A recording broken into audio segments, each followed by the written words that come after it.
So today we are going to solve question paper science. ठीक है, science का question paper solve करेंगे।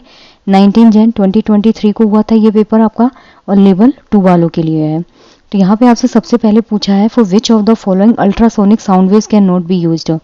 पहली बात तो आपको ये पता होना चाहिए कि जो ध्वनि तरंगे होती है ना, एक प्रॉपर्टी याद रखिएगा, ये हमेशा अनुदैर्ध्य जो तरंग होती है उसको शो करती है। ध्वनि तरंग जो होता है इनको मतलब फ्लो करने के लिए मीडियम की रिक्वायरमेंट होती है।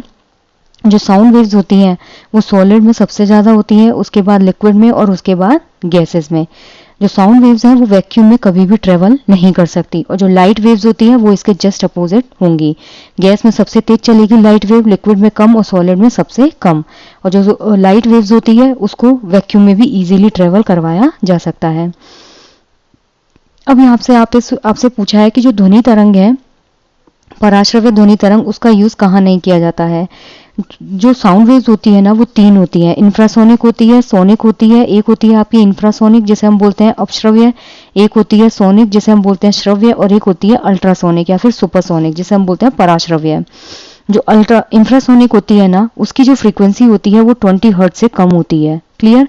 20 हर्ट्ज जो है उससे भी कम जो फ्रीक्वेंसी होती है उसे हम बोलते हैं अपश्रव्य तरंगे यानी कि इंफ्रासोनिक। जो एलिफेंट्स होते हैं ना, ये एलिफेंट जो है वो अपश्रव्य तरंगों को यूज करते हैं, यानी कि इंफ्रासोनिक जो साउंड वेव्स है उसको यूज करते हैं। किसके लिए? कम्युनिकेशन के लिए। जो राइनासोरस होता है, राइनासोरस क्या करता है, 5 हर्ट्ज की जो फ्रीक्वेंसी होती है उससे भी कम को वो कम्युनिकेशन के लिए यूज करते हैं। अगर हम सोनिक साउंड वेव्स की बात करें तो इसकी जो फ्रीक्वेंसी होती है वो 20 हर्ट्ज से लेकर के 20 किलो हर्ट्ज के बीच में होती है। ये वो साउंड वेव्स होती हैं जिनको हम इजीली सुन सकते हैं, यानी कि जो ऑडिबल साउंड होता है वो 20 हर्ट्ज से लेकर के 20 किलो हर्ट्ज के बीच में होता है। और अगर हम अल्ट्रासोनिक साउंड वेव्स की बात करें तो इसकी जो फ्रीक्वेंसी होती है वो 20 किलो हर्ट्ज से ऊपर होती है। कितनी होगी? 20 किलो हर्ट्ज के ऊपर। तो आई जस्ट होप कि आपको ये चीज समझ में आई है। इंफ्रासोनिक होता है, सोनिक होता है, और अल्ट्रासोनिक या फिर सुपरसोनिक होता है। इंफ्रासोनिक में 20 हर्ट्ज से नीचे होती है, सोनिक में 20 हर्ट्ज से लेकर के 20 किलो हर्ट्ज के बीच में होती है, और जो सुपरसोनिक होता है उसकी फ्रीक्वेंसी 20 किलो हर्ट्ज से ऊपर होती है। क्लियर? बेसिकली जो सुपरसोनिक साउंड वेव्स होती हैं वो कान को बहुत ज्यादा चुभती हैं। क्यों? क्योंकि जो ह्यूमन हियरिंग कैपेसिटी होती है ये उसके बहुत ज्यादा बियॉन्ड होती हैं। तो इसका जो मेनली यूज होता है ना वो किसमें करते हैं हम, जितनी भी मेडिकल चीजें होती हैं उनमें उसको यूज किया जाता है। ठीक है, नेविगेशन में, मेडिसिन इमेजिनिंग में, या फिर जैसे एरोप्लेन वगैरह हो गए तो एरोप्लेन वगैरह को जब हम क्लीन करते हैं उसमें इसको यूज किया जाता है, कम्युनिकेशन में यूज किया जाता है, टेस्टिंग में यूज किया जाता है। तो इसका जो प्रॉपर यूज है वो मेडिकल में होता है। आई रिपीट, इसकी जो फ्रीक्वेंसी है तीनों की याद रखिएगा, इंफ्रासोनिक 20 हर्ट्ज से बिलो, सोनिक 20 हर्ट्ज से 20 किलो हर्ट्ज, और अल्ट्रासोनिक और सुपरसोनिक 20 किलो हर्ट्ज से ऊपर। ठीक है, इसका पर्पस कहाँ पे होता है? किसी भी चीज को डिटेक्ट करने में। ठीक है, जैसे कलर है, सरफेस है, या फिर मटेरियल, या फिर कोई चीज जो हम नेविगेशन होता है उसमें यूज करते हैं। मेडिकल इमरजेंसीज में इसको यूज किया जाता है। ठीक है, तो यहाँ पे क्या होगा, जोड़ों के दर्द, गठिया के भौतिक चिकित्सा इलाज में, बिल्कुल सही बात है क्योंकि मेडिकल है तो यहाँ तो यूज होगा। फिजियोथेरेपी ट्रीटमेंट जो होता है जॉइंट पेन और आर्थराइटिस का, स्टरलाइजेशन और सर्जिकल इंस्ट्रूमेंट यहाँ पे भी होगा। जितने भी आपके इंस्ट्रूमेंट्स होते हैं सर्जिकल, उन सबको क्या किया जाता है, डिसइंफेक्ट किया जाता है। Estimating the depth of ocean, इसमें भी यूज किया जाता है कि जो समुद्र है उसकी गहराई कितनी है। Testing the functioning of human ear, नहीं, इसमें इसको यूज नहीं किया जाता है। अगर आप ह्यूमन ईयर को टेस्ट करने में अल्ट्रासोनिक साउंड वेव्स यूज करोगे तो कान का जो पर्दा है वो अपने आप ही फट जाएगा, क्योंकि हम उस साउंड को सहन कर ही नहीं सकते। So the option 4 will be incorrect. Read the following statement and choose the correct option. It is easy to slide a lighter object than a heavier object. जो हैवी ऑब्जेक्ट होता है उसके कंपेयर में जो लाइटर ऑब्जेक्ट है उसको slide करना easy होता है। ये बात बिल्कुल सही है। Friction is inversely proportional to the mass of the object, ये बिल्कुल गलत है क्योंकि जो फ्रिक्शन होता है वो डायरेक्टली प्रोपोर्शनल होता है मास के। मान लीजिए कोई सिलेंडर है, ठीक है, गैस सिलेंडर होता है, वो बहुत भारी है। क्यों? क्योंकि उसका मास क्या है, ज्यादा है, तो फ्रिक्शन क्या होगा, ज्यादा होगा। जब आप गैस सिलेंडर खिसकाते हैं तो आपको बहुत ज्यादा फोर्स लगाना पड़ता है। ठीक है, क्यों? क्योंकि फ्रिक्शन उतना ही ज्यादा हो जाता है। तो जब आप एक किसी लाइटर ऑब्जेक्ट को स्लाइड कर रहे हैं, ठीक है। मान लीजिए एक तो आपने गैस सिलेंडर खिसका रहे हैं और एक आप एक खाली बाल्टी को खिसका रहे हैं, तो उसमें क्या होगा, जो प्लास्टिक बाल्टी होती है उसका मास क्या होता है, कम होता है, जिसकी वजह से फ्रिक्शन क्या होगा, अपने आप कम हो जाएगा। तो यहाँ पे आपसे क्या पूछा है, it is easy to slide a lighter object than a heavier object. Obviously heavy object के कंपैरिजन में लाइटर ऑब्जेक्ट को खिसकाना ज्यादा इजी है, क्योंकि फ्रिक्शन जो होता है वो डायरेक्टली प्रोपोर्शनल होता है मास ऑफ द ऑब्जेक्ट के, ना कि इनवर्सली प्रोपोर्शनल। अगर कोई चीज इनवर्सली प्रोपोर्शनल होगी उसका मतलब तो ये हो गया कि जब आप हेवी ऑब्जेक्ट को खिसका रहे हैं तो आपको बल्कि उसको खिसकाने में कम फोर्स लगाना चाहिए, क्यों, क्योंकि फ्रिक्शन कम हो जाएगा। तो ये यहाँ क्या है, गलत है। हिंदी में देख लेते हैं, किसी भी भारी वस्तु की अपेक्षा हल्की वस्तु को फिसलाना आसान है। बिल्कुल सही बात है, क्योंकि घर्षण वस्तु के द्रव्यमान का व्युत्क्रमानुपाती नहीं होता है बल्कि अनुक्रमानुपाती होता है, ठीक है। तो ये क्या है, यहाँ पे गलत है। ए सही है और आर क्या है, यहाँ पे गलत है। क्लियर। नेक्स्ट है, which of the following places is likely to have the least atmospheric pressure. Atmospheric pressure क्या होता है, आपका ये एनवायरनमेंट है, इसमें बहुत सारी लेयर्स होती है। एक होती है ट्रोपोस्फेयर, स्ट्रेटोस्फेयर, आयनोस्फेयर, एक्सोस्फेयर, ठीक है। जैसे जैसे आप ऊंचाई पे जाते जाते हो तो ये क्या होता है, लेयर्स जो होती है वो धीरे धीरे कम होना स्टार्ट हो जाती हैं, जिसकी वजह से जो एटमॉस्फेरिक प्रेशर है वो धीरे धीरे क्या होगा, कम होगा। अब यहाँ पे जो लीस्ट एटमॉस्फेरिक प्रेशर है इससे रिलेटेड 2 क्वेश्चन पूछे जाते हैं। पहली बात तो ये कि एक जगह पूछा जाता है कि जो पहाड़ी एरियाज होते हैं ना, वहां पे जो बॉइलिंग पॉइंट होता है, खाना मतलब जो है उसको पकाने में दिक्कत क्यों आती है, क्यों, क्योंकि नॉर्मल जो बॉइलिंग पॉइंट होता है ना वाटर का, वो होता है आपका 100 डिग्री सेल्सियस। लेकिन पहाड़ों पे क्या होता है, जो 60 डिग्री सेल्सियस है या फिर 70 डिग्री सेल्सियस है, उसी पे ही पानी क्या होता है, बॉइल होना स्टार्ट हो जाता है, जिसकी वजह से दाल या खाना जो है वो अधपका रह जाता है। अब यहाँ पे पूछा है कि लो एटमॉस्फेरिक प्रेशर कहाँ होगा, पहाड़ी एरिया में होगा जहाँ पे बहुत ज्यादा आपके पहाड़ होंगे। चेन्नई में है नहीं, यहाँ तो हमेशा एक मॉडरेट टेम्परेचर रहता है। ले बिल्कुल सही है। कोटा ये तो राजस्थान है, राजस्थान में सर्दियों में सर्दी पड़ती है, गर्मी में गर्मी पड़ती है। शिमला नहीं, लेकिन जो लेह लद्दाख है वो बहुत ऊंचाई पे है, ठीक है, जिसकी वजह से वहाँ क्या होता है, एटमॉस्फेरिक प्रेशर जो है वो कम हो जाता है। जैसे प्रेशर बेल्ट कम होगी तो हमको कई बार ब्रीदिंग में भी प्रॉब्लम आने लगती है। So the option 2 will be correct. Next है question number 64, which of the following statement is true. External fertilisation take place in asexual reproduction. All plants reproduce by sexual reproduction, whereas animals by sexual reproduction. Viviparous organisms produce unfertilized eggs. In all viviparous organisms, external fertilization takes place. अब यहाँ पे पूछा है कि कौन सा statement है सही होगा, वो बताइए। पहला है, एक्सटर्नल फर्टिलाइजेशन जो होता है वो सिर्फ और सिर्फ एसेक्सुअल रिप्रोडक्शन में होता है। नहीं, जो एक्सटर्नल फर्टिलाइजेशन होता है वो सेक्सुअल रिप्रोडक्शन में भी होता है और एसेक्सुअल रिप्रोडक्शन में भी होता है। जो एसेक्सुअल रिप्रोडक्शन होता है, अलैंगिक प्रजनन, वो क्या होता है, जैसे आपका हाइड्रा हो गया, अमीबा हो गया, पैरामीशियम हो गया, इनमें क्या होता है, बडिंग होती है, ठीक है, या फिर फ्रेगमेंटेशन होगा। ये जो मेथड्स होते हैं उनको हम क्या बोलते हैं, एसेक्सुअल रिप्रोडक्शन। इसमें क्या होता है, बॉडी का कोई पार्ट, लेट सपोज ये हाइड्रा है, ठीक है, इसका क्या होगा, ये वाला पार्ट कट के अलग हो जाएगा और इससे एक नया हाइड्रा जो है वो डेवलप हो जाता है। Clear. All plants reproduce by sexual reproduction whereas animals by sexual reproduction. नहीं, सभी जो पौधे होते हैं वो अलैंगिक प्रजनन शो करते हैं। नहीं, कुछ पौधे ऐसे होते हैं, इवन कई सारे पौधे ऐसे होते हैं जो लैंगिक प्रजनन भी शो करते हैं, और कुछ प्लांट्स ऐसे होते हैं जो अलैंगिक प्रजनन को भी शो करते हैं। जबकि जो एनिमल्स होते हैं वो सिर्फ लैंगिक प्रजनन करते हैं। नहीं, एनिमल जो होता है वो लैंगिक और अलैंगिक दोनों ही रिप्रोडक्शन को शो करते हैं। जो विविपेरस होता है वो अनिषेचित अंडा उत्पन्न करता है, ये बिल्कुल सही है। क्यों, विविपेरस का मतलब पहले समझिए, ऐसे प्राणी जो बर्थ देते हैं, यानी कि अपने बेबी को बर्थ देते हैं, वो वोब में बेबी को रखते हैं और फिर 9 मंथ्स या जितना भी गेस्टेशन पीरियड होता है उसके बाद बच्चे को जन्म देते हैं। तो इसमें एग क्या होता है, पहले अनफर्टिलाइज्ड एग ही तो होता है, उसके बाद स्पर्म जाता है, स्पर्म और एग जो है वो डिफ्यूज होते हैं और आपस में क्या बनाते हैं, एक जाइगोट जो है उसका फॉर्मेशन करते हैं। तो ये बात तो बिल्कुल सही है कि एग क्या रहता है, अनफर्टिलाइज्ड रहता है।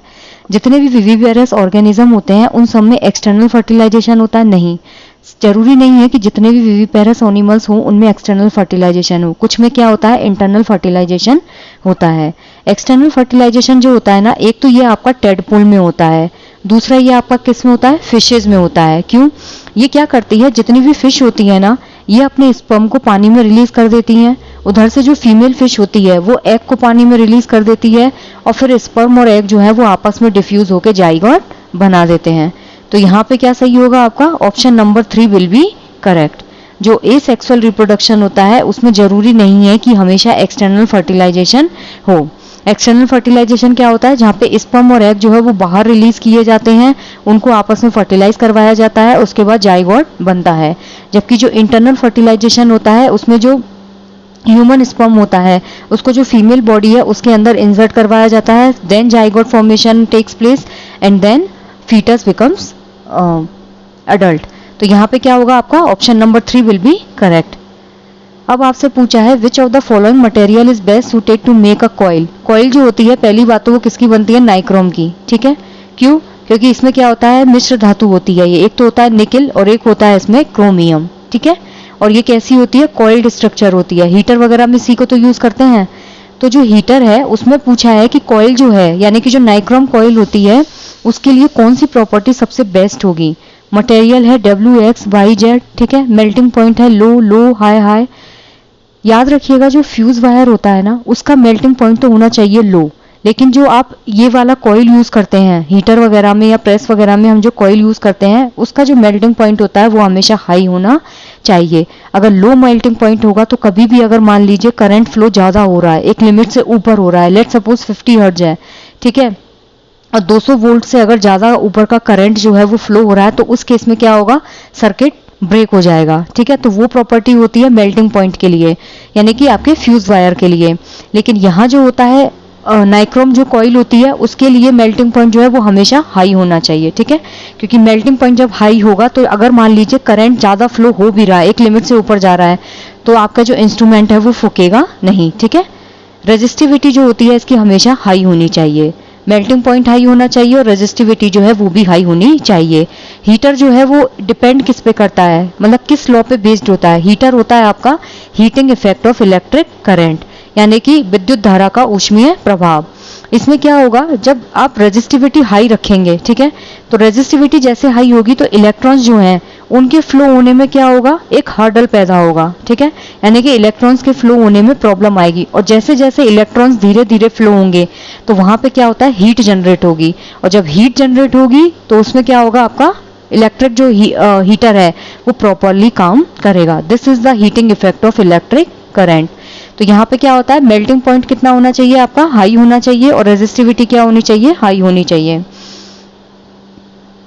तो आपका जो 65 है उसका करेक्ट आंसर होगा आपका ऑप्शन नंबर 4, यानी कि Z जो मटेरियल है वो है क्या है आपका, नाइक्रोम। नाइक्रोम किसका बनता है, आपका निकेल और क्रोमियम का मिश्र धातु होती है, जिसकी वजह से इसकी रेजिस्टिविटी ज्यादा हो जाती है। इसका मेल्टिंग पॉइंट जो है वो हमेशा हाई होना चाहिए, जिसकी वजह से अगर below the above the circuit, मतलब इलेक्ट्रिक फ्लो जो है वो एक लिमिट के बाहर जा रहा है तो आपका जो इंस्ट्रूमेंट है वो फूके नहीं, ठीक है, वो उस करंट को इजीली बियर कर सके। और जो रेजिस्टिविटी होती है वो भी हाई होनी चाहिए, क्योंकि जितना ज्यादा रेजिस्टेंस हाई होगा इलेक्ट्रॉन के फ्लो में उतना ज्यादा हर्डल आएगा, इलेक्ट्रॉन्स फ्लो नहीं कर पाएंगे, जिसकी वजह से हीट जनरेट होगी। हीट जनरेट होगी तो आपका इलेक्ट्रिक हीटर जो है वो काम करेगा। So option 4 will be the correct. Choose the correct option. The muscle cells are long and thin in shape. This helps in expanding and contracting. ठीक है, यहाँ पे बोला है कि जो मसल सेल्स होती हैं वो एक तो लंबी होती हैं और थिन होती हैं। मसल सेल्स आपकी कैसी होती हैं, इस टाइप की होती हैं, ठीक है। सेंटर में न्यूक्लियस होता है, ये बात बिल्कुल सही है कि ये लंबी होती हैं और पतली होती है शेप में। ये हेल्प करता है एक्सपेंड करने में और कॉन्ट्रैक्ट करने में। जो मसल्स होती है ना आपकी, at a point of time वो एक्सपेंड होती हैं और at a point of time वो कॉन्ट्रैक्ट होती हैं, ठीक है। जैसे हार्ट बीट होती है, हार्ट में क्या होता है, जब ब्लड अंदर जाता है तो वो एक्सपेंड करता है और जब बाहर निकलता है तो वो कॉन्ट्रैक्ट होता है। सेम गोज विद लंग्स, जब आप इनटेक करते हो तो लंग्स जो है वो एक्सपेंड होते हैं और जब आप एक्सहेल करते हो तो उसमें आपके जो लंग्स होते हैं वो कॉन्ट्रैक्ट हो जाते हैं। तो यहाँ भी क्या होता है, जो मसल सेल्स होती है वो लंबी और पतली होती है और ये एक्सपेंड होने में और कॉन्ट्रैक्ट होने में हेल्प करती हैं। पेशी कोशिकाएं लंबी और पतली होती हैं क्योंकि इससे विस्तारण और संकुचन जो है उसमें सहायता होती है। तो ए और आर दोनों सही हैं एंड ए जो है वो आर की सही रूप से व्याख्या करता है। So the option 1 will be correct. The distance between an object and its image on a plane mirror is 10 centimetre. जो प्लेन मिरर होता है ना, इसमें इमेज कैसी बनती है, हमेशा याद रखिएगा वर्चुअल और इरेक्ट। जो वर्चुअल इमेज होती है उसको कभी भी पर्दे पर नहीं लिया जा सकता, वो हमेशा पर्दे के पीछे बनती है। इरेक्ट इमेज हमेशा सीधी होती है। अब यहाँ पे बोला है कि मान लीजिए कोई ऑब्जेक्ट है, ये कोई ऑब्जेक्ट है, यहाँ आपने प्लेन मिरर लगा रखा है, ठीक है, तो ये ऑब्जेक्ट और ये इमेज है, इसके बीच की जो दूरी है ना वो टोटल कितनी है, 10 सेंटीमीटर। तो ऑब्जेक्ट और मिरर के बीच की दूरी कितनी हुई 5 सेंटीमीटर, और मिरर और इमेज के बीच की दूरी कितनी हुई 5 सेंटीमीटर। आई रिपीट, ऑब्जेक्ट और मिरर के बीच में प्लेन मिरर है, ऑब्जेक्ट और जो इमेज है उसके बीच की दूरी दी हुई है 10 सेंटीमीटर। ठीक है, तो यहाँ पे ऑब्जेक्ट है और यहाँ पे मिरर है, बीच की दूरी कितनी हुई 5 सेंटीमीटर। यहाँ मिरर है और यहाँ इमेज बन रही है, ये बीच की दूरी कितनी हुई 5 सेंटीमीटर। अब यहाँ पे बोला है जो ऑब्जेक्ट है वो आगे की तरफ जाता है मिरर के पास 2 सेंटीमीटर, यानी कि ये ऑब्जेक्ट आगे खिसक के गया यहाँ 2 सेंटीमीटर तक, तो अब दूरी कितनी रह गई यहाँ पे 3 सेंटीमीटर। ठीक है, तो ये भी यहाँ पे आगे खिसकेगा, तो इसके बीच की दूरी कितनी रह गई 3 सेंटीमीटर। अब यहाँ पे पूछा है what is the distance between mirror and image now. Question ध्यान से पढ़िएगा, यहाँ पे पूछा है आपसे दर्पण और प्रतिबिंब के बीच की दूरी कितनी है, यानी कि इसके और इसके बीच की दूरी कितनी है। तो इमेज 2 सेंटीमीटर आगे खिसकी, तो अब दूरी कितनी रह गई 3 सेंटीमीटर, क्योंकि टोटल डिस्टेंस कितनी थी 5, 2 सेंटीमीटर इमेज आगे खिसकी, टोटल डिस्टेंस कितनी है 3 सेंटीमीटर। अगर यहाँ पे पूछता कि ऑब्जेक्ट और इमेज के बीच की दूरी कितनी है तो आंसर कितना आता 6 सेंटीमीटर। ठीक है, लेकिन यहाँ पे आपसे क्या पूछा है कि दर्पण और प्रतिबिंब के बीच की दूरी कितनी है, यानी कि मिरर और जो इमेज है उसके बीच की दूरी कितनी हुई 3 centimetre. So the option 2 will be correct for question number 67। ठीक है, नेक्स्ट है question number 68। 2 carbon electrodes are placed in a copper sulphate solution in a beaker. Let suppose ये एक बीकर है, इसमें आपने 2 जो इलेक्ट्रोड्स हैं कार्बन इलेक्ट्रोड्स उनको रखा हुआ है। जो इलेक्ट्रोड्स होती हैं वो कनेक्ट होती हैं बैटरी से। यहाँ पे आपने इलेक्ट्रोड्स को क्या किया, एक बैटरी से कनेक्ट कर दिया, इलेक्ट्रिक करंट जो है वो अब इसमें पास हो रहा है। Which of the following observation will take place after few minutes. तो कौन सा ऑब्जर्वेशन जो है वो कुछ टाइम के बाद होगा। तो जो बबल्स होते हैं वो पॉजिटिव इलेक्ट्रोड या एनोड पे बनते हैं। Copper is deposited on the cathode या negative electrode. Bubbles are formed at cathode and copper is deposited at anode. आपने क्या किया, कॉपर सल्फेट सॉल्यूशन में क्या किया, कार्बन की 2 इलेक्ट्रोड्स डाल दी। ठीक है, जब कॉपर सल्फेट सॉल्यूशन में आप क्या करेंगे, इलेक्ट्रिसिटी पास करेंगे, तो ये इसका क्या होगा, आयोनाइजेशन होगा। आयोनाइजेशन होकर क्या होगा, Cu+2 में डिवाइड हो जाएगा, और जो सल्फेट है वो किस में डिवाइड हो जाएगा, -2 में। ठीक है, तो Cu+2 जो है वो कहाँ डिपॉजिट होगा और सल्फेट -2 जो है वो कहाँ पर डिपॉजिट होगा। बेसिकली आपसे क्या पूछा है कि ये आयोनाइज होने के बाद किस तरीके से डिवाइड होंगे। अब यहाँ पे ध्यान से देखिएगा, तो जो बबल्स होंगे ना वो बनेंगे आपके पॉजिटिव इलेक्ट्रोड या एनोड पे। लेट सपोज ये क्या है, आपकी एनोड है। ठीक है, और ये क्या है, आपकी कैथोड है। ठीक है, कैथोड क्या होती है, नेगेटिव चार्ज होता है, और एनोड क्या होता है, आपका पॉजिटिव चार्ज होता है। कॉपर क्या है, ऑलरेडी पॉजिटिव चार्ज है, तो पॉजिटिव पॉजिटिव एक दूसरे को रिपेल करेंगे, लेकिन कैथोड नेगेटिव चार्ज है, तो ये कॉपर क्या होगा, कैथोड पे जाके डिपोजिट हो जाएगा। और जो सल्फेट है वो नेगेटिवली चार्ज है, तो सल्फेट कहाँ चला जाएगा, एनोड पे जाके डिपोजिट हो जाएगा। तो जैसे ही बबल्स जो हैं वो एनोड पे बनना स्टार्ट होंगे, मतलब कि जो सल्फेट है वो वहां पे जाके डिपॉजिट हो चुका है, और कॉपर जो है वो कहाँ पे डिपॉजिट हो जाएगा, आपका कैथोड के ऊपर। Cathode is always negatively charge and anode is always a positively charge electrode. तो यहाँ पे क्या होता है, जैसे कॉपर सल्फेट को इलेक्ट्रिसिटी मिलेगी, आप इलेक्ट्रिक करंट फ्लो करेंगे, ये आयोनाइज होगा। कॉपर सल्फेट में क्या होता है, कॉपर +2 चार्ज होता है, सल्फेट -2 चार्ज होता है। ये कहाँ चला जाएगा अपने आप, नेगेटिव इलेक्ट्रोड पे यानी कि कैथोड पे, और ये कहाँ चला जाएगा आपका पॉजिटिव इलेक्ट्रोड यानी कि एनोड पे। तो यहाँ पे both A and B are correct. Clear. Next है आपका question number 69। Which of the following statement is not true regarding the thunderstorm. जो थंडर स्टॉर्म है उसके रिगार्डिंग कौन सा कथन सही नहीं है। Thunderstorms usually take place in hot and humid areas. In thunderstorm, rains are accompanied by high-speed wind and lightning. Thunderstorm can become cyclones. The speed of winds in thunderstorm is more than in cyclones. तो यहाँ पे पूछा है कि जो बिजली होती है, बिजली जब कड़कती है तो उसके बारे में कौन सा कथन सत्य नहीं है। तड़ित झंझा प्राय गर्म और आर्द्र क्षेत्रों में उत्पन्न होती है। तड़ित झंझाओं में जो है तेज गति पवन और बिजली चमक के साथ वर्षा होती है। तड़ित झंझा चक्रवात में परिवर्तित हो जाती है, और तड़ित झंझाओं में पवनों की गति चक्रवात की अपेक्षा अधिक होती है। तो यहाँ पे पूछा है कौन सा स्टेटमेंट सही नहीं है, यानी कि रॉन्ग स्टेटमेंट जो है वो बताना है। अब यहाँ पे देखिए, थंडरस्टॉर्म जो है वो हॉट और ह्यूमिड एरियाज में होता है, बिल्कुल सही बात है। आप जब साउथ वाले रीजन में जाएंगे तो वहाँ पे क्या होता है, थोड़ी सी ह्यूमिडिटी होती है और गर्म एरिया होता है, इसलिए वहाँ पे सबसे ज्यादा थंडरस्टॉर्मिंग होती है। क्लियर। तो ये बात बिल्कुल सही है। जो थंडर स्टॉर्मिंग होती है उसमें जो बारिश होती है ना, उसमें बहुत तेज हवा चलती है। जब बिजली कड़कती है तो बारिश होती है बहुत तेज, ठीक है, लाइटनिंग होती है और बहुत तेज हवा चलती है। ये बात भी बिल्कुल सही है। थंडर स्टॉर्म जो है वो साइक्लोन्स बन सकते हैं। ये बात भी सही है कि जो थंडर स्टॉर्म होता है that can convert into cyclones. Cyclones में क्या होता है, ऐसे बहुत तेज हवाओं का एक गोल गोल घेरा बनता है, ठीक है, और बीच में जो प्रेशर बेल्ट होती है वो कैसी होती है, लो प्रेशर बेल्ट होती है, जिसके चारों तरफ बहुत तेज हवाओं का ऐसे एक बवंडर सा चलता है। हवा की जो स्पीड होती है थंडर स्टॉर्म में वो साइक्लोन के कंपैरिजन में ज़्यादा होती है। ये गलत है, क्योंकि जो थंडर स्टॉर्म है उसके कंपैरिजन में साइक्लोन की जो विंड स्पीड होती है वो बहुत तेज होती है। साइक्लोन्स क्या होता है आपके चक्रवात, तो जो उड़ीसा वाले कोस्टल एरियाज है, उड़ीसा हो गया, वेस्ट बंगाल हो गया, तो यहाँ पे क्या होता है, प्रेशर बेल्ट जो होती है उस पर प्रेशर ज़्यादा लगता है, जिसकी वजह से सेंटर वाला जो एरिया होता है साइक्लोन में उसमें तो प्रेशर कम हो जाता है आपका, और ये जो विंड स्पीड होती है इसके चारों तरफ की ये बहुत तेज वेलोसिटी के साथ चलती है, ठीक है। तो यहाँ क्या होगा, आपका फोर्थ ऑप्शन जो है वो इनकरेक्ट होगा। आई रिपीट, जो बिजली कड़कती है तड़ित झंझावात जो होता है थंडर स्टॉर्म वो हॉट और ह्यूमिड एरियाज में होता है। जितना भी साउथ रीजन है वहाँ पे बहुत ज़्यादा थंडरिंग होती है। जो थंडर स्टॉर्म है उसमें जो बारिश होती है उसमें हाई स्पीड हवा चलती है और लाइटनिंग होती है, ये तो हम सब देखते हैं। थंडर स्टॉर्म जो है वो साइक्लोन हो सकता है। स्पीड जो होती है थंडर स्टॉर्म में हवा की वो साइक्लोन के कंपैरिजन में कम होती है, ना कि ज्यादा। Choose the correct set of options. Regions that are geological more prone to earthquakes, the point where seismic waves originate, the point vertically above the origin of seismic waves। यहाँ पे आपको बताना है कि इन तीनों जो स्टेटमेंट्स हैं उनको कौन सा ऑप्शन सही से डिफाइन करता है।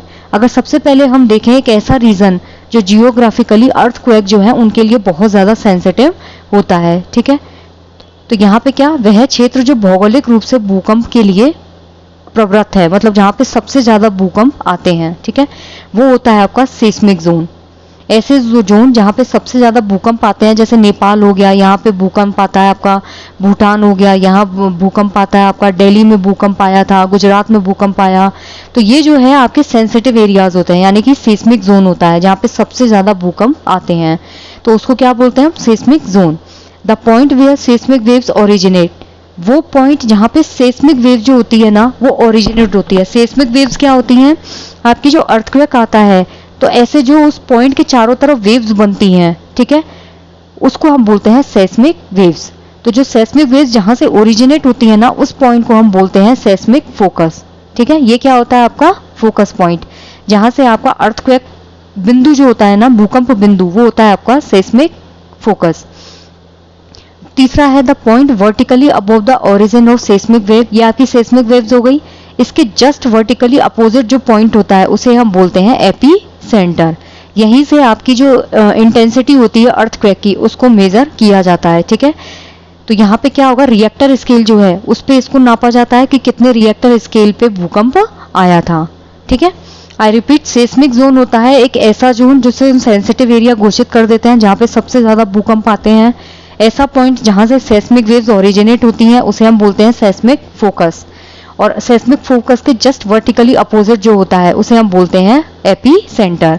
ये जो एपी सेंटर है यहीं से इसको रिएक्टर स्केल पे मेजर किया जाता है कि कितने रिएक्टर स्केल पे जो अर्थक्वेक है वो आया है, ठीक है। तो यहाँ पे ऑप्शन 2 जो है वो बिल्कुल करेक्ट होगा। हिंदी में देख लीजिए, क्षेत्र जो भौगोलिक रूप से भूकंप के लिए प्रवृत्त है वो भूकंपी जोन होता है। जहाँ भूकंप तरंगें उत्पन्न होती है उसे हम भूकंप फोकस बोलते हैं। भूकंप तरंगों के उद्भव पर ऊर्ध्वाधर बिंदु उसे हम उत्केंद्र बोलते हैं। So the option 2 will be correct. Next question है, a car moves with a speed of 60 kilometre per hour for the first half an hour with a speed of 45 kilometre per hour in the next half an hour, what is the total distance covered by the car. एक car जो है वो 60 kilometre per our की speed से run हो रही है, यानी कि 1 घंटे में कितना चल रही है, 60 किलोमीटर। अब वो बोल रहा है कि पहले हाफ आवर में कितना चलेगी, यानी कि 30 मिनट जो है उसमें कितना चलेगी ये 30 किलोमीटर, ठीक है, क्योंकि 1 घंटे में कितना चल रही है 60, तो 30 मिनट में कितना चलेगी 30। अब है and with speed of 45 kilometre per hour in the next half an our, अब 45 किलोमीटर 1 घंटे में चलती है ये वापस, ठीक है, तो आधे घंटे में कितना चलेगी 45 डिवाइडेड बाई 2, तो ये कितना हो जाएगा 22.5, ठीक है। इसको और इसको जब आप ऐड करेंगे तो टोटल कितना हो जाएगा आपका 52.5 किलोमीटर। क्लियर, ये होता है आपका कुल दूरी। आई रिपीट, एक कार जो है वो एक स्पीड के साथ मूव करती है 60 kilometre per hour for the first half an our, यानी कि एक घंटे में वो 60 किलोमीटर चलती है। तो आधे घंटे में पूछा है आपसे, तो आधे घंटे में कितना चलेगी, 30 किलोमीटर। फिर बोलता है with a speed of 45 kilometre in the next half an our, अगला जो एक घंटा है उसमें वो चलती है 45 किलोमीटर एक घंटे में।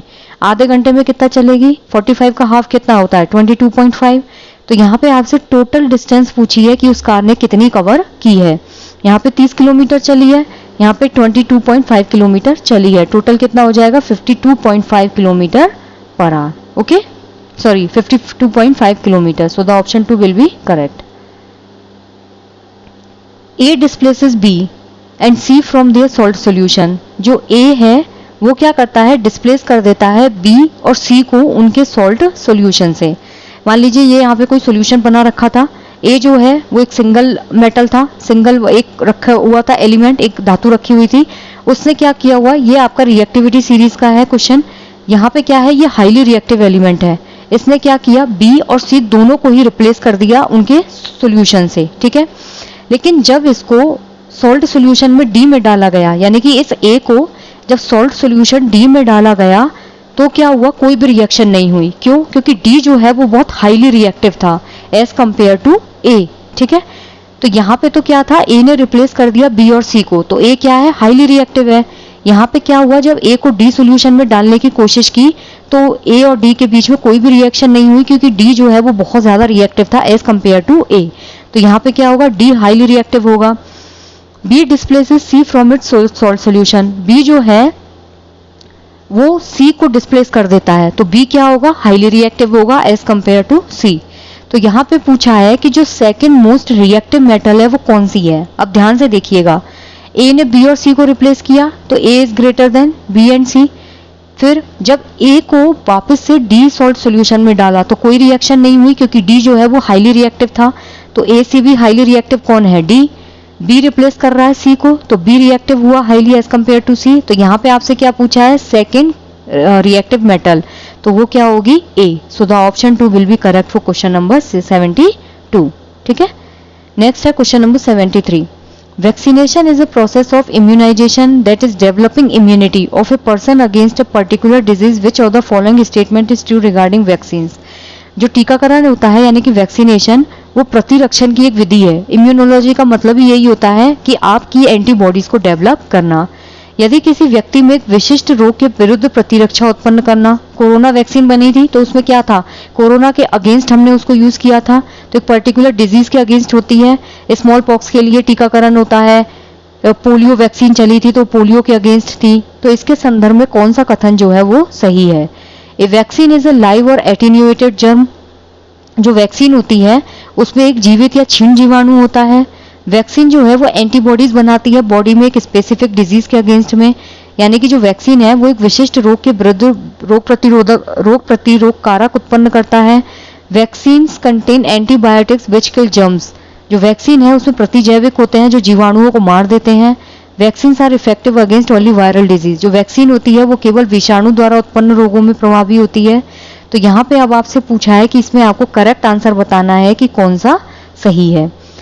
पहली बात तो ये कि जो वैक्सीन होती है ना वो एक लाइव और एटीन्यूएटेड जैम होता है, बिल्कुल सही बात है। क्यों, क्योंकि जब हम कोरोना वैक्सीन में ले रहे थे या फिर पोलियो वैक्सीन जब हम लेते थे तो उसमें क्या करते थे, कुछ पार्ट, बहुत थोड़ा सा पार्ट जो लाइव वायरस होता है, ठीक है, जो लाइव जर्म होता है उसी को ही बॉडी में इंसर्ट कर दिया जाता है जिससे वो उसके अगेंस्ट लड़ सके। तो जो वैक्सीन होती है वो एंटीबॉडीज बनाती है। एक होता है आपका एंटीजन, एंटीजन जो होता है इसे हम बोलते हैं फॉरेन पैथोजन, ठीक है। लेट सपोज आपको कोरोना हुआ था तो कोरोना वायरस क्या है, आपका एंटीजन था। अब उस एंटीजन के अगेंस्ट में हम क्या बनाते हैं, एंटीबॉडीज बनाते हैं, ठीक है। तो स्पेसिफिक डिजीज के अगेंस्ट में बॉडी में एंटीबॉडीज जो है उसको प्रोड्यूस कौन करता है, वैक्सीन, ठीक है। तो यहाँ पे ए और बी जो है वो बिल्कुल करेक्ट हो जाएंगे। वैक्सीन कंटेन एंटीबायोटिक्स विच किल जर्म्स, नहीं, एंटीबायोटिक जो है वो आप ओरली इंटेक करते हैं और एंटीबायोटिक्स बिल्कुल अलग चीज होती है। एंटीबायोटिक का काम होता है जितने भी आपके फॉरेन बैक्टीरिया हैं उनको बॉडी के अंदर किल करना, वो वैक्सीन का काम नहीं होता है। Vaccine are effective against only viral disease, ये भी गलत है क्योंकि वैक्सीन जो है वो कुछ बैक्टीरियल डिजीज के भी अगेंस्ट हैं और वायरल डिजीज के भी अगेंस्ट होती हैं, ठीक है। तो यहाँ पे ए और बी जो है वो बिल्कुल करेक्ट है। नेक्स्ट है question number 74। Nylon is use to make parachute. बिल्कुल सही बात है कि जो नाइलॉन होता है उसको पैराशूट बनाने के काम में लेते हैं। Which of the following properties of nylon make it suitable for this purpose. Nylon की ऐसी कौन सी प्रॉपर्टी है जिसकी वजह से हम पैराशूट बनाने में इसको यूज करते हैं। It is light. बिल्कुल सही बात है, अगर ये हैवी होगा तो ऊपर कैसे वो उड़ेगा, उड़ ही नहीं पाएगा आपका पैराशूट। तो यहाँ पे क्या होता है, बिल्कुल लाइट वेट होता है जिसकी वजह से वो इजीली ऊपर फ्लोट कर पाता है।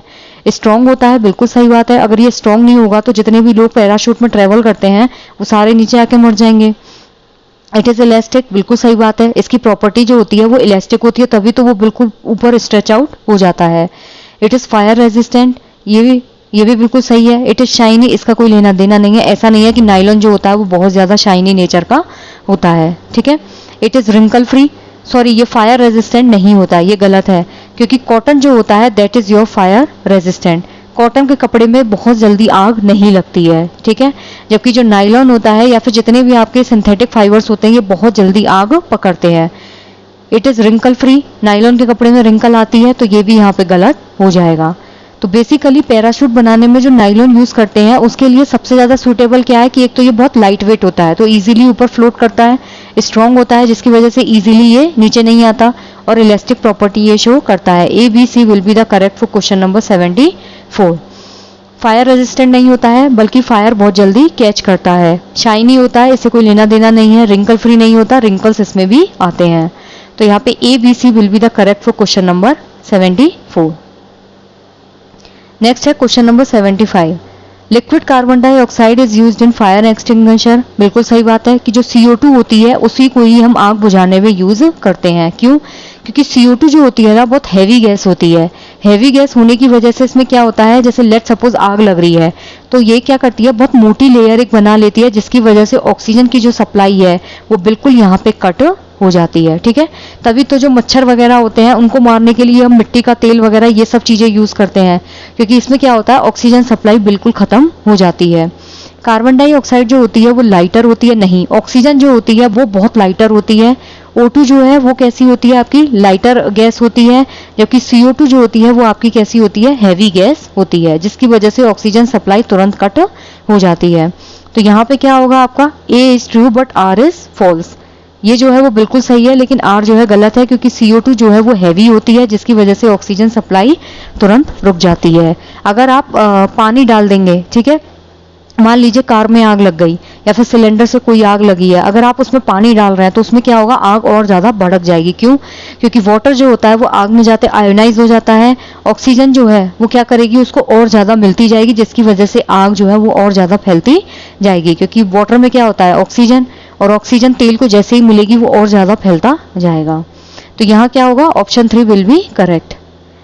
हिंदी में देख लीजिए, जो अग्निशामक होते हैं उनमें द्रव कार्बन डाइऑक्साइड का उपयोग होता है, क्योंकि ऑक्सीजन जो है उससे कार्बन डाइऑक्साइड हल्की नहीं भारी होती है, तो ये गलत हो गया, जो कि ऑक्सीजन की आपूर्ति में व्यवधान डालती है। ठीक है, ए सही है बट आर गलत है।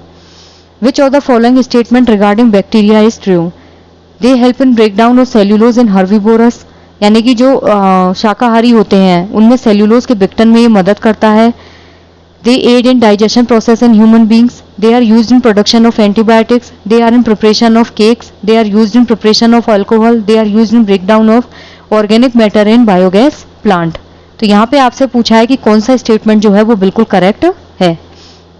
पहली बात तो जो बैक्टीरियाज होते हैं ना, ये आपके फ्रूटफुल भी होते हैं और हार्मफुल भी होते हैं। बैक्टीरियल डिजीज में ये हार्मफुल होता है, जैसे आपका टीबी हो गया, ठीक है, डिप्थीरिया, पर्ट्यूसिस, टिटनेस हो गया। ठीक है।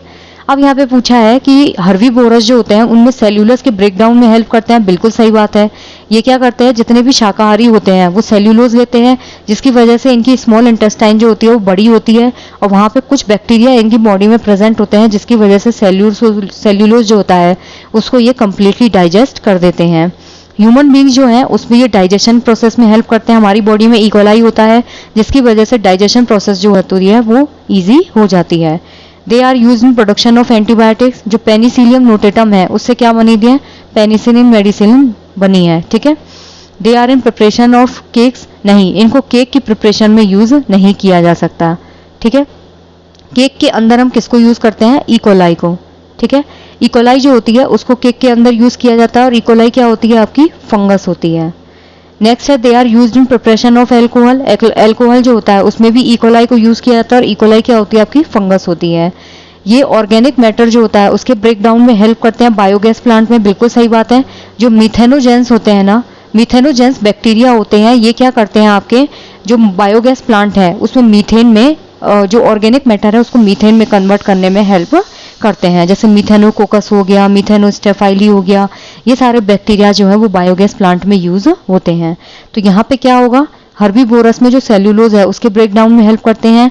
ह्यूमन बींग्स में जो डाइजेशन प्रोसेस है उसमें हेल्प करते हैं। केक जो है उसकी प्रिपरेशन में ये यूज नहीं होते। एंटीबायोटिक प्रोडक्शन में इसको यूज किया जाता है। So the option 2 will be correct, A B C and F. ठीक है, हर्बीवोरस के सेल्यूलोज में, ह्यूमन बींग्स के डाइजेशन प्रोसेस में, एंटीबायोटिक प्रोडक्शन में और ऑर्गेनिक मैटर जो है उसके ब्रेकडाउन में। नेक्स्ट है आपका question number 17। Salt is used as a preservative in pickles because it. जो सॉल्ट है उसको हम एज ए प्रिजर्वेटिव यूज करते हैं अचार में, क्यों? क्योंकि ये सूक्ष्म जीवियों को समाप्त करने के लिए अम्लीय अवस्था उत्पन्न करता है। It provides acidic environment to kill microorganisms, नहीं। It reduces moisture content which inhibits the growth of microorganism, बिल्कुल सही बात है। ये क्या करता है, जो मॉइस्चर कंटेंट होता है उसको बिल्कुल कम कर देता है, जिसकी वजह से माइक्रो ऑर्गेनिजम्स जो है उनकी ग्रोथ रुक जाती है। It cut off air so that micro organisms can not enter, ऐसा कुछ भी नहीं है कि ये एयर को कट ऑफ कर देता हो जिसकी वजह से जो सूक्ष्म जीव है, माइक्रोवेव है, वो अंदर एंटर नहीं कर पाते। It contains chemicals which kill micro organisms, ये भी नहीं है। इसका मेन रीजन होता है कि ये मॉइस्चर कंटेंट को रिड्यूस करता है जिसकी वजह से माइक्रो ऑर्गेनिजम्स की ग्रोथ इनहिबिट हो जाती है। So the option 2 will be correct. Two uncharged bodies X and Y are rubbed against each other. X and Y acquire. Let's suppose this body is A and this body is B. ठीक है, ये क्या है, neutral है, ना इस पे कोई चार्ज है ना इस पे कोई चार्ज है। ये है X और ये है Y। ठीक है, अब इन दोनों को क्या कर रहे हैं हम, एक दूसरे के अगेंस्ट आपने रब किया। ठीक है, तो ये क्या करते हैं, इक्वल लेकिन अपोजिट चार्ज जो है उसको बियर कर लेते हैं। इन दोनों पे ही चार्ज आएगा, दोनों पे ही इक्वल चार्ज आएगा, बट अपोजिट चार्ज इन पे आ जाता है। ठीक है, जैसे मान लीजिए हमने बचपन में क्या किया था, कंघा जो होता है, कंघे को हम कई बार सर में रब करते थे। ठीक है, रब करने के बाद हम जो छोटे छोटे कागज थे उनके पास उस कंघे को लेके जाते थे, तो आपने देखा होगा कि जो छोटे छोटे से कागज थे वो कंघे से चिपक जाते थे। क्यों? क्योंकि वो दोनों पहले तो न्यूट्रल स्टेट में थे, लेकिन जैसे ही हमने उनको रब किया आपस में एक दूसरे से, तो उनमें इक्वल चार्ज आता है, लेकिन इक्वल की बजाय उसमें कैसा आता है, अपोजिट चार्ज आता है। ठीक है, ये अगर पॉजिटिव चार्ज बियर करेगा तो ये नेगेटिव चार्ज बियर करेगा, अगर इसके पास नेगेटिव चार्ज है तो ये पॉजिटिव चार्ज बियर करेगा, तभी वो एक दूसरे को अट्रैक्ट करते हैं। कई बार बलून होता है, उसको हम सर में रब करते हैं और उसके बाद हम उसको दीवार पे चिपका देते हैं। क्यों? क्योंकि दोनों न्यूट्रल बॉडीज होती है जिसकी वजह से उनमें अपोजिट चार्ज आ जाता है और फिर वो दोनों एक दूसरे को अट्रैक्ट करती हैं। तो इसका क्या होगा, दो uncharged bodies X and Y when rubbed against each other they both contain equal but opposite charge, so the option 2 will be correct. Next है blood cell and feature, A blood cell, B blood cell and C blood cell. तो यहाँ पे पूछा है कि disc shaped कौन सी होगी, अपनी शेप कौन चेंज करती है और ब्लड की क्लॉटिंग में कौन हेल्प करता है। ठीक है, तो सबसे पहले हम देखेंगे कि जो ए शेप होती है, डिस्क शेप्ड कौन सी होती है आपकी, आरबीसी जो होती है वो डिस्क शेप्ड होती है। ठीक है, वो कुछ इस टाइप की होती है आपकी आरबीसी। ठीक है, ऐसी ऐसी होती है, पतली पतली। इसमें क्या होता है, जो ऑक्सीजन की सप्लाई होती है ना, उसके लिए हम इसको डिस्क शेप्ड बनाते हैं।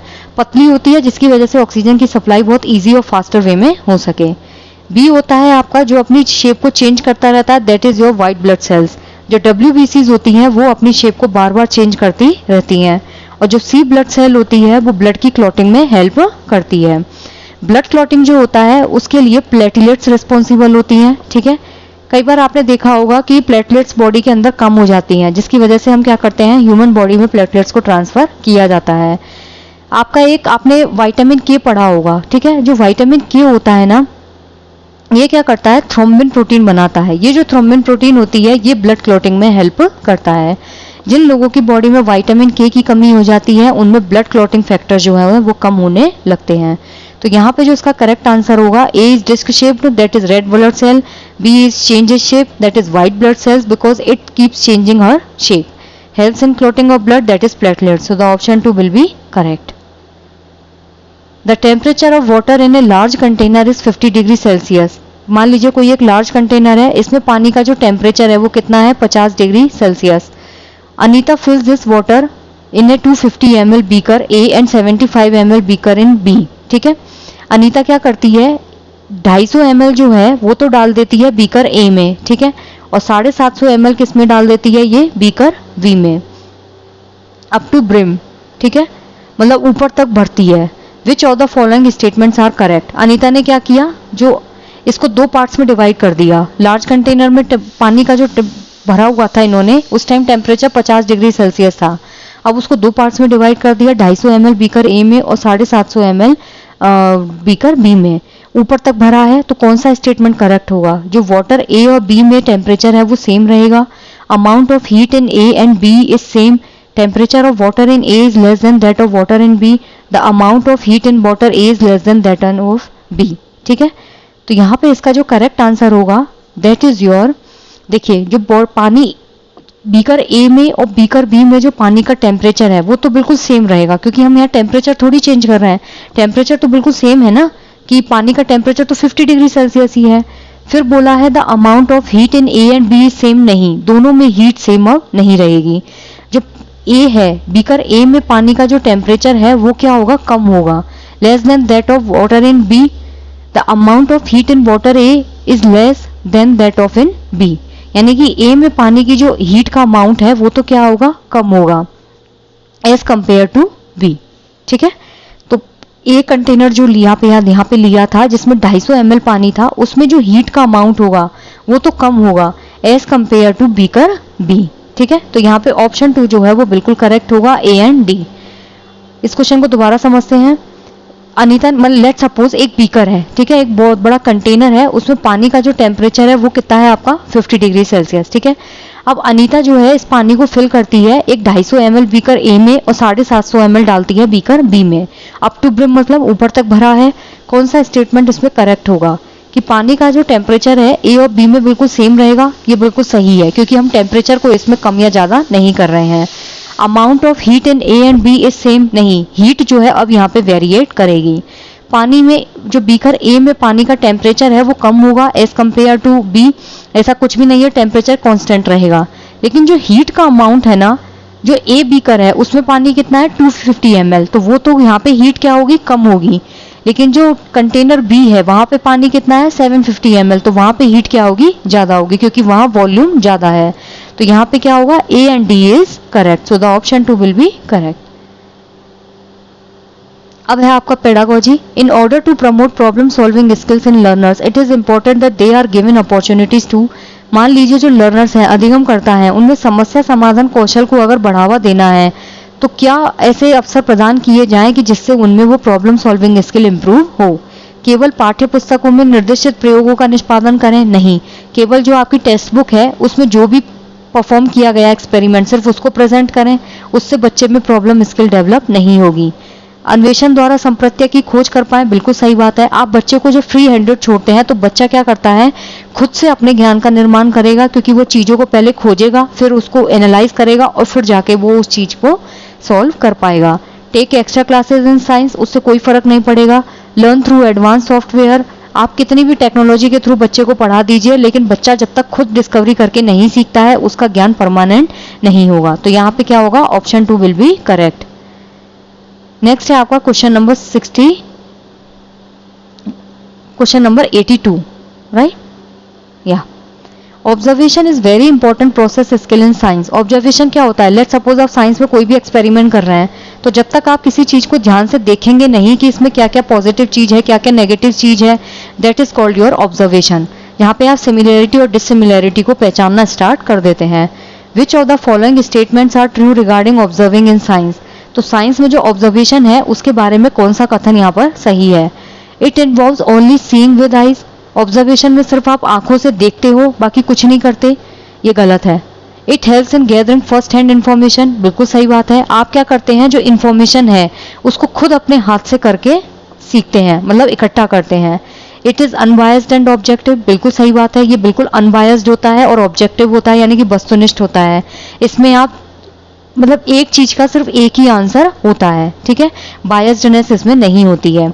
अगर सब्जेक्टिविटी होती तो बायस्डनेस हो जाती। It involves only describing what it is, इसमें सिर्फ आप यही डिस्क्राइब करते हैं कि यह क्या है। It may need sophisticated instrument, इसके लिए सोफिस्टिकेटेड इंस्ट्रूमेंट जो है उसकी जरूरत पड़ती है। तो यहाँ पे इसका जो करेक्ट आंसर होगा ना, पहला तो ये सही है, ठीक है, क्या कि आप अपने हाथ से इंफॉर्मेशन जो है उनको कलेक्ट करते हैं। दूसरा, ये किसको इन्वॉल्व करता है कि ये क्या है, व्हाट इट इज, आप इसमें सिर्फ इस चीज को डिस्क्राइब करते हैं कि यह क्या है। लेट सपोज अगर हम लिटमस पेपर का टेस्ट कर रहे हैं तो हम सिर्फ ये देखते हैं कि ऑब्जर्वेशन में कि ये कर क्या रहा है। It may need sophisticated instrument, इसकी जरूरत के लिए आपको सोफिस्टिकेटेड इंस्ट्रूमेंट की जरूरत पड़ती है, बिल्कुल सही बात है। तो यहाँ पे इसका जो करेक्ट आंसर होगा that is your option number 1। अब हिंदी में देखते हैं, जो विज्ञान है उसमें अवलोकन जो है वो बहुत महत्वपूर्ण प्रक्रिया कौशल है। तो यहाँ पे आपसे पूछा है कि अवलोकन के संदर्भ में कौन सा कथन सत्य है। यह नेत्रों द्वारा केवल देखने का कार्य है, ये गलत हो गया। प्रथम प्रत्यक्ष सूचना को इकट्ठा करने में मदद करता है, बिल्कुल सही बात है। निष्पक्ष और वस्तुनिष्ठ है, साइंस में कभी भी कुछ भी जो है वो ऑब्जेक्टिव नहीं होता। इसमें केवल यह क्या है का वर्णन शामिल है। जब आप ऑब्जर्वेशन करते हो तो आप सिर्फ इतना देखते हो कि ये चीज हो रही है, तो ये एग्जैक्टली है क्या। इसके लिए परिष्कृत उपकरणों की आवश्यकता हो सकती है, बिल्कुल सही बात है। अगर आपको कोई भी टेस्ट करना है या कुछ भी करना है, लैब में कुछ भी इलेक्ट्रिक सर्किट बनाना है, तो उसके लिए आपको अलग से इंस्ट्रूमेंट्स की जरूरत पड़ती है। So the option 1 will be correct. Next है, which of the following statement regarding scientific knowledge is true, वैज्ञानिक ज्ञान के संदर्भ में कौन सा कथन सत्य है। वैज्ञानिक ज्ञान का नवीन प्रमाण के प्रकाश में समय समय पर पुनरावलोकन होता है। वैज्ञानिक ज्ञान संस्कृति के द्वारा प्रभावित नहीं होता। वैज्ञानिक ज्ञान वस्तुनिष्ठ और निष्पक्ष है।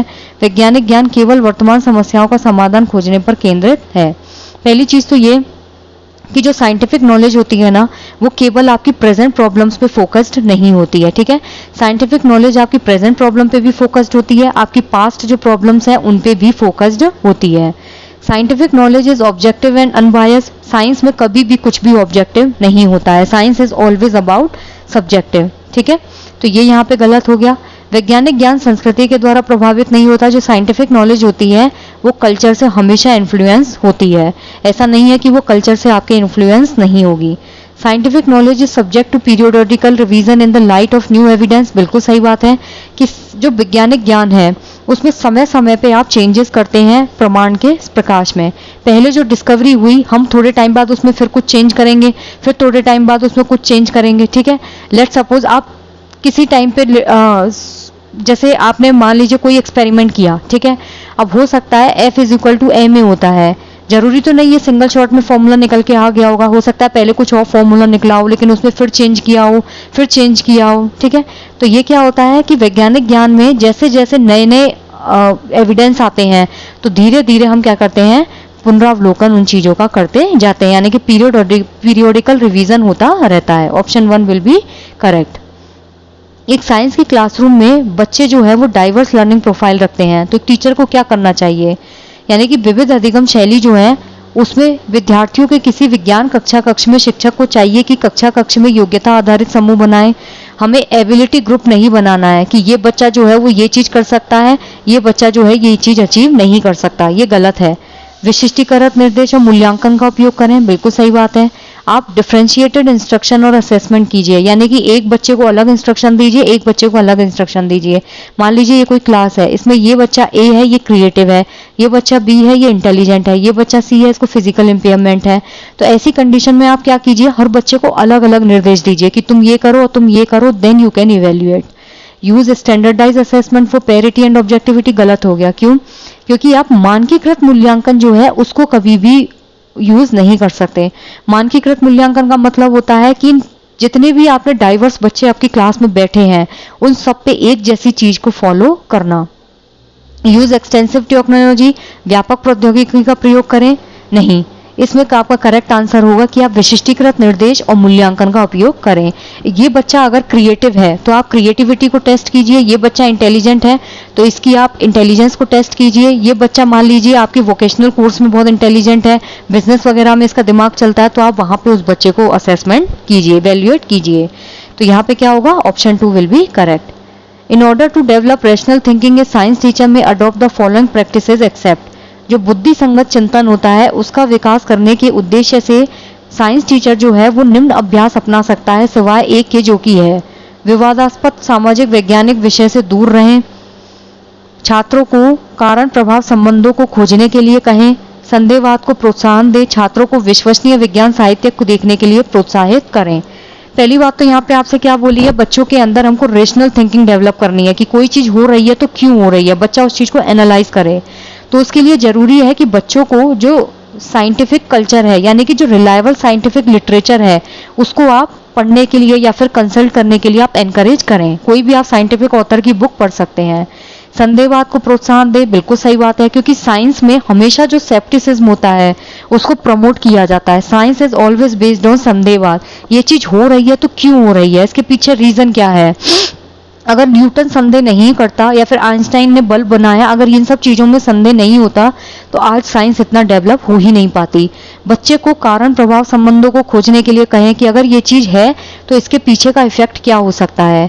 तो जितने भी आपके कॉज इफेक्ट रिलेशनशिप होते हैं उसको फाइंड आउट करने दें, लेकिन जो कंट्रोवर्शियल सोशियो साइंटिफिक इश्यूज हैं उनको अवॉइड नहीं करना है। बच्चे को जितने भी विवादास्पद सामाजिक वैज्ञानिक विषय हैं उन पे कंसल्ट करवाना चाहिए, बल्कि डिबेट ऑर्गेनाइज करनी चाहिए, जिससे हम जान सके कि बच्चा चीजों को लेकर कितना ज्यादा सोचता है और बच्चा किस लिमिट तक इन चीजों को एनालाइज कर सकता है। So the option 1 will be incorrect. Next है आपका क्वेश्चन नंबर 86। यहाँ पे बोला है कि विद्युत धारा विषय का अध्यापन करते हुए टीचर ने पाया कि कुछ बच्चों को विद्युत धारा के प्रवाह के संदर्भ में कुछ भ्रांतियां हैं। इस कॉन्टेक्स्ट में टीचर को क्या करना चाहिए। While teaching the topic electricity, a teacher noticed that some students have misconception regarding the flow of electricity. In this context, the teacher should ignore these ideas as erroneous. नहीं, बच्चे को सिर्फ ये आप सोच के इग्नोर कर दो कि उसने मतलब भ्रांतिपूर्ण मान लिया, अब हम कुछ नहीं कर सकते, ये गलत है। Point out the incorrect ideas and give correct concept. बच्चे के जो इनकरेक्ट आइडियाज हैं उनको पॉइंट आउट करो और उसको करेक्ट आइडिया बता दो। नहीं, आपको बच्चे की वो चीज सही करनी है, लेकिन कुछ इस तरीके से सही करना है कि बच्चे का जो मिसकंसेप्शन है वो हमेशा के लिए दूर हो जाए। Address these ideas using alternate strategies. विकल्पी जो योजनाएं हैं उसके द्वारा इन विचारों को संबोधित करना चाहिए, बिल्कुल सही बात है। Avoid teaching the topic as it is creating confusion. ये गलत है कि विषय के अध्यापन का परिहार करना चाहिए क्योंकि ये दुविधा पैदा कर सकता है। नहीं, बच्चा अगर किसी भी टॉपिक के रिगार्डिंग कोई भी मिसकंसेप्शन बना रहा है, then being a teacher it's your moral duty to discuss. आप बच्चे के साथ उस चीज पर डिस्कस कीजिए। अब यहाँ पे मान लीजिए इलेक्ट्रिसिटी जो है, विद्युत धारा, उसमें बच्चे ने कुछ मिसकंसेप्शन बना लिया, तो आपके दिमाग में जो भी आइडियाज हैं उसकी उस चीज को चैलेंज कीजिए, कुछ ऑल्टरनेट ऑप्शन देके उसको चैलेंज कीजिए, जिससे कि वो अपने मिसकंसेप्शन को हमेशा के लिए दूर कर सके। सो the option 3 will be correct for question number 86। ठीक है, नेक्स्ट है आपका question number 87। Which of the following involves metacognition. Metacognition होता है जिसमें आपको ये पता होता है कि मैं इस चीज को जानता हूँ, I am knowledgeable about this thing. Repeating the prescribed steps of experiment, recalling the textbook definition of concept, reflecting on one's own strategy in a project, reading advanced scientific literature on a particular topic। जो metacognition होता है यानी कि अधिप्रज्ञान जो है उसको क्या चीज जो है वो इसमें इन्वॉल्व होती है। तो यहाँ पे इसका जो करेक्ट आंसर होगा कि जहाँ पे खुद की रणनीति जो है उस पर आप विचार करते हैं, this is called your metacognition. Metacognition मतलब होता है अपना जो संज्ञान है, कॉग्निशन मीन्स संज्ञान। यहाँ पे इसको डिवाइड कीजिए, ये जो कॉग्निशन है वो मेटा मीन्स खुद का, यानी कि खुद के संज्ञान पे ही दोबारा उसको रीथॉट करना, यानी कि खुद की रणनीति को ही दोबारा सोचना, कहाँ उसमें इंप्रूवमेंट कर सकते हैं वो चीजें सोचना। निर्धारित चरणों को दोहराना, this is your rote memorisation, ये इसका पार्ट नहीं होगा। संकल्पनाओं की जो पाठ्य पुस्तक परिभाषा है उसका अनुसरण करना, ये भी रूट मेमोराइजेशन हो गया। किसी एक विशेष प्रसंग पर अग्रवर्ती विज्ञान साहित्य पढ़ना नहीं, बल्कि खुद की जो रणनीति है उस पर किसी भी प्रोजेक्ट में दोबारा रीथिंक करना। विच of the following strategies constitutes a gender responsive pedagogy in science. कौन सी रणनीति विज्ञान में एक लिंग प्रत्युत्तर शिक्षण स्थापित करती है। Giving more opportunities to girls, ये जेंडर स्टीरियोटाइप को बढ़ावा देता है, जहां पे आप लड़कियों को ये काम करने के लिए प्रमोट कर रहे हैं और लड़कों को नहीं। Using gender sensitive resources in classroom, बिल्कुल सही बात है कि आप कक्ष में लिंग संवेदी जो संसाधन है उनको यूज कीजिए, यानी कि ऐसा नहीं मेल और फीमेल को लेके आप कोई भी डिस्क्रिमिनेशन कर रहे हैं। क्लियर कट शो कीजिए कि जो काम लड़के कर सकते हैं वो लड़कियां भी कर सकती हैं, जो लड़कियां कर सकती हैं वो लड़के कर सकते हैं। Arranging separate remedial classes for boys and girls, ऐसा कुछ नहीं है कि लड़कों और लड़कियों के लिए आपको अलग से उपचारात्मक कक्षा की जरूरत है। Grouping on the basis of gender, नहीं, ऐसा नहीं है कि मेल क्लास एक बना दी, फीमेल क्लास एक बना दी, ग्रुपिंग नहीं करनी है। तो यहाँ पे जो करेक्ट आंसर होगा that is your option number 2, कि आप क्लास में बहुत सेंसिटिव लैंग्वेज यूज कीजिए और ऐसे इंस्ट्रूमेंट्स भी यूज कीजिए कि जो लड़का लड़की में विभेद ना करें। Historical context of the concept in science should be presented in text book, जो हिस्टोरिकल कॉन्टेक्स्ट होते हैं साइंस की बुक में उनको प्रेजेंट किया जाना चाहिए, क्योंकि ये बच्चों में साइंस जो है उसको एक सोशल एंटरप्राइज की तरह समझने में हेल्प करता है। विज्ञान में जो संकल्पनाएं हैं उनके ऐतिहासिक प्रकरण पाठ्य पुस्तक में विद्यमान होने चाहिए, क्योंकि ये विज्ञान को एक सामाजिक प्रकरण के रूप में समझने में छात्र की समझ को प्रोत्साहित करता है। तो यहाँ पे बिल्कुल सही है कि आप साइंस में जो हिस्टोरिकल कॉन्टेक्स्ट होता है, आपने देखा होगा कि कई बुक्स जो होती हैं उनमें से गोल गोल बना रहता है और उसमें लिखा रहता है बूझो और पहेली, बूझो ये चाहती है, पहेली ये चाहती है, वहां पे लिखा रहता है आपका हिस्ट्री, जो भी साइंस का हिस्टोरिकल बैकग्राउंड है। जैसे लेट सपोज जो पेनिसिलियम नोटेटम है उससे क्या बनी थी, पेनिसिलिन दवाई बनी थी, ठीक है। तो उस चीज को लेके ये आपका एक हिस्टोरिकल बैकग्राउंड है, ये बहुत साल पहले एक एक्सपेरिमेंट हुआ था, डीएनए की डिस्कवरी बहुत साल पहले हुई थी। तो उस चीज को क्या करते हैं हम ब्रैकेट में साइंस की बुक में डाल देते हैं, जिससे बच्चा जो साइंस है उसको क्या करे, अपनी समझ डेवलप कर सके एक सामाजिक प्रकरण के रूप में, ठीक है। तो यहाँ पे ए और आर दोनों सही है, और जो ये है ए जो है उसकी सही व्याख्या आर करता है, ठीक है। बच्चा विज्ञान को एक सामाजिक प्रकरण के रूप में समझ सकता है। नेक्स्ट है आपका question number 90, in a constructivist science classroom the understanding of concept west, यानी कि जो रचनावाद कक्षा होती है उसमें जो कॉन्सेप्ट की समझ है वो कैसे होती है, constructed by learners, received by learners, reproduced by learners and recalled by learners. तो जो कंस्ट्रक्टिविस्ट साइंस क्लासरूम होता है ना, इसका मतलब होता है रचनावाद।